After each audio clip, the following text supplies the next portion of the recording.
আজকে কিন্তু বলছি না যে কাউরে জমি দখল করে নিলে সে কিন্তু জান্নাতে যাবে না। আজকে কিন্তু সরাসরি জান্নাতে ঢুকাই দিয়ে গেছে।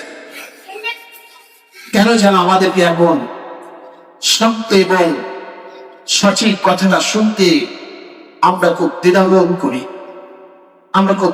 করি। দয়া করে রাগ করবেন না। কিছু কিছু ভাই আছেন, তাদের আমার ভয় হয় তাদেরকে নিয়ে মাঝে মাঝে। তারা সত্য কথা নিতে পারেন না। আপনার ভিতরে যদি কোনো অন্যায় থেকে থাকে তাহলে সেই কথাটা আমরা বলা বন্ধ করে দেবো, তাই না? সে কথা বলা বন্ধ করে দেব। আপনি ওই কাজটা করবেন।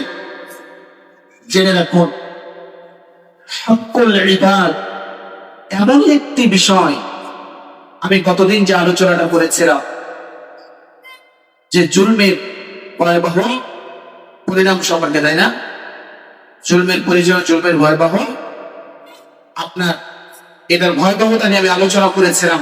সেখানে তিনটা বিষয় ছিল। প্রথমটা কি ছিল? আল্লাহর ইবাদতে তার সাথে জুলুম করা।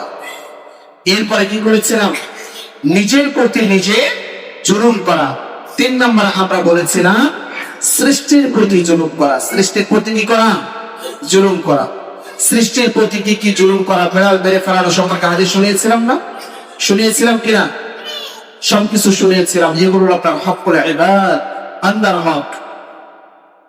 যে ব্যক্তি বান্দার হককে, যে ব্যক্তি সৃষ্টিকুলের হককে নষ্ট করবে, সে যতই কোরআন তেলাওয়াত করুক না কেন, সে যতই দান সাদাকা করুক না কেন, সে যতই তাহাজ্জুদ গুজারি হোক না কেন, সে যত মুসল্লি হোক না কেন, আল্লাহর কসম তার এই মুসল্লিগিরি, তার তাহাজ্জুদ, তার দান, তার কিয়াম, তার ভালো কাজ, তার হজ কোনটাই তাকে জান্নাতে নিতে পারবে না।